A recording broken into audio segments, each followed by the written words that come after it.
Greetings, folks. Welcome back to the Seth Show, and these are the reads of 2019. Now, as many of you might be able to know, I am quite a vigorous reader. I've read countable books through the years, I like to say, but really since last year, 2019.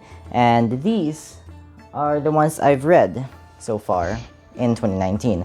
Of course, since 2020 rolled around and as the months of quarantine have gone by, I've been reading a lot more. But hey, here are the ones that I finished in 2019 almost.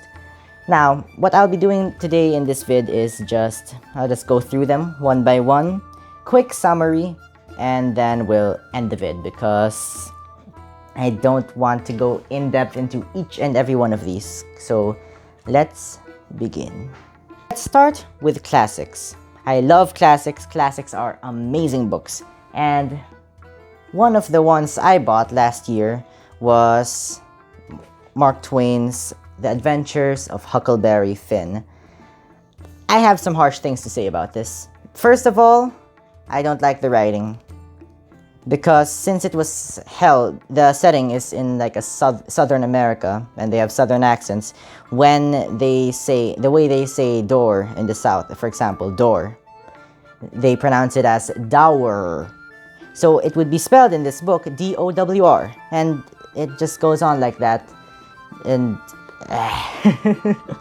it's just, the writing for me is atrocious. I really didn't like it. I made it as far as chapter 16, but there goes my merit money bookmark. I got as far as 2016. I got as far as chapter 16, and I just quit there since I just couldn't take it. Treasure Island, one of my favorite classics to this date. It was given to me as a gift by some of my relatives in one Christmas. I forgot which one.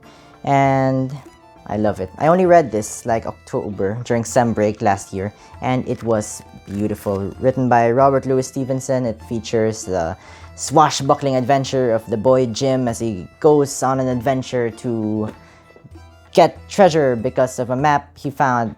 Yeah, basically Pirates of the Caribbean, but better? I don't know. Amazing pirate adventure classic. Come to think of it, those were the only two classics I read last year. Interesting. Anyway, let's go to the very start. What started in my reading of books? Well, first of all, I've always been interested in history, in wars, etc., etc. And I originally thought that the Philippine-American War, the Philippine Revolution, Philippine history in general, was a little blander, a little more stale compared to European history, medieval England, Kingdom of France, Crusades histories and stuff. Only for me to realize that Philippine history is actually pretty awesome, pretty epic after watching the movies Goyo ang Batang General or The Boy General and General Luna, which were masterpieces. So after I watched those movies, I did some research into the books that the director read to learn about the period. And one of them was A Question of Heroes. Why did I put you here? Here we go. A Question of Heroes by Nick Joaquin, basically discussing the not so good parts of 10 heroes in Philippine history, mainly Padre Burgos, Marcelo H. Del Pilar, Graciano Lopez Haina, Jose Resell, Andres Bonifacio, Emilio Aguinaldo, Apolinario Mabini, General Antonio Luna, General Gregorio Del Pilar, and General Antonio, was it Antonio? I don't know, Ricarte. And basically, this was one of the most enlightening books I've ever read. Lots of things in Philippine history, in the revolution, in the Philippine-American War that isn't usually taught. You know, some of these heroes are portrayed as spotless, righteous heroes or villains or whatever, but when in reality, there's a lot more to the story. So I really recommend this if you're interested in Philippine history. This one got the ball rolling for me to read all these other books on Philippine history. The next one I read after this was, okay, first I want to say Nick Joaquin's writing, brilliant. Kept me interested all the way through. Next history book that I read was Resell Without the Overcoat, a compilation of essays on Resell by Ambeth Ocampo. And discusses lots of topics about Resell, mainly lesser known stuff like what he had for breakfast, the books he read, etc., etc., and generally it was really fun. They're designed in like bite-sized chapters, so let's say this chapter in Resell's service about his maids and stuff. It's only like 3 pages long, which is brilliant. I don't know if you saw that properly, but it doesn't matter. Brilliant. I was able to speed through this with fantastic progress, learned a lot of stuff, lots of insights into Resell's everyday life. It was very recommended, very good writing. Next history book that I read was La Revolución Filipina, Apolinario Mabini, Volume 1, which was written by or published by the National Historical Institute of the Philippines. This includes a biographical sketch of Apolinario Mabini's life and a lot of the laws and rules that he implemented as Prime Minister or in his duration as government. So, Act of the Independence written by Mabini, signed by Aguinaldo. Bits of the Constitution, I think. Basically saying that he did all the hard work for the revolution in terms of laws and stuff. Very good, very insightful into Mabini's life. Zone at War by Milagros Camayon Guerrero. That's right? Right. Very good book, very interesting topics. The peasants' lives in the Philippine Revolution, mainly through the Philippine-American War. The things, what do you call it? The groups, the factions that they formed, the Guardia de Honor, I'm butchering the name.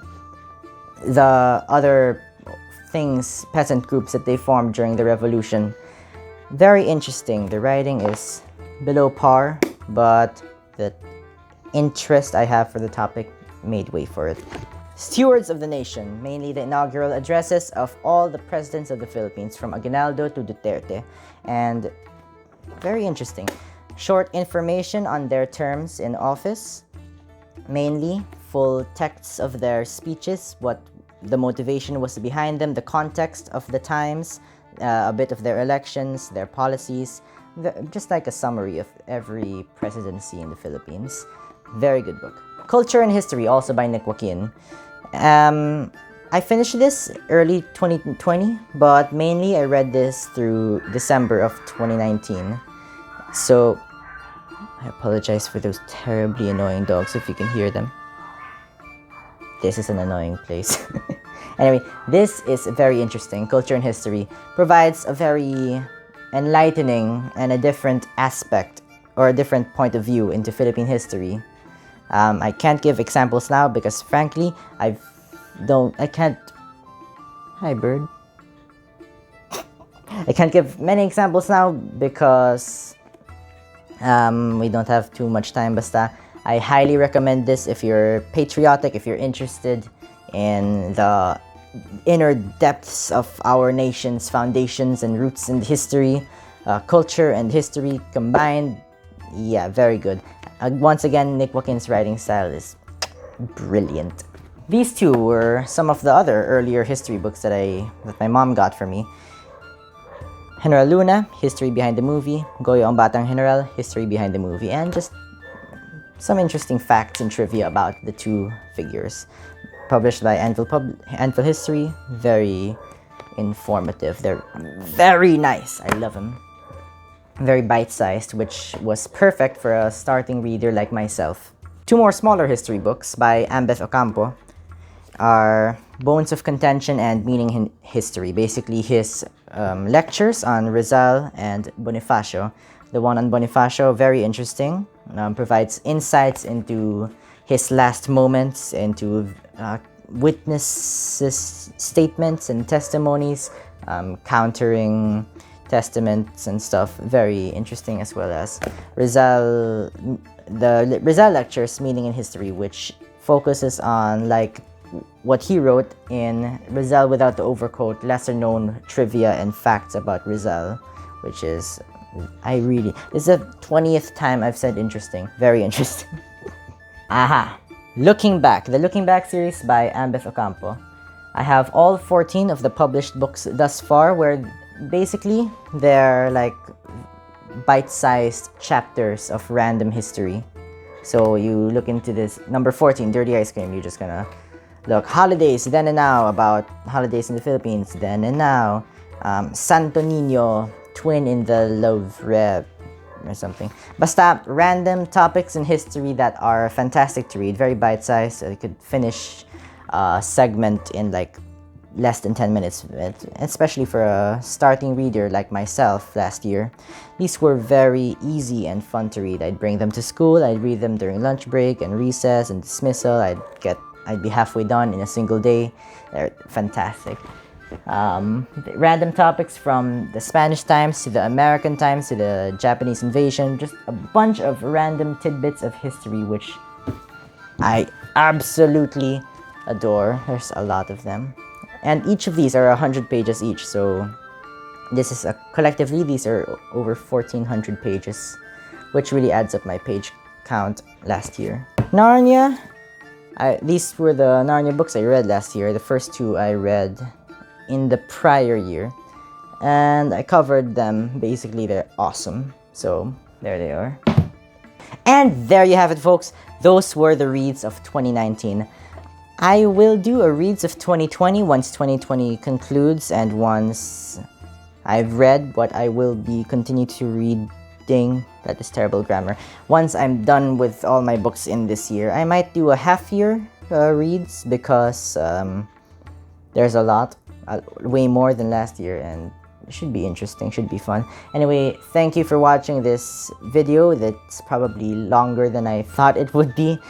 I hope you enjoyed. Hopefully you will pick up one of these because of my recommendation. Thank you very much for watching. I really appreciate it. No, I don't say that. Anyway, thank you for watching. See you next time.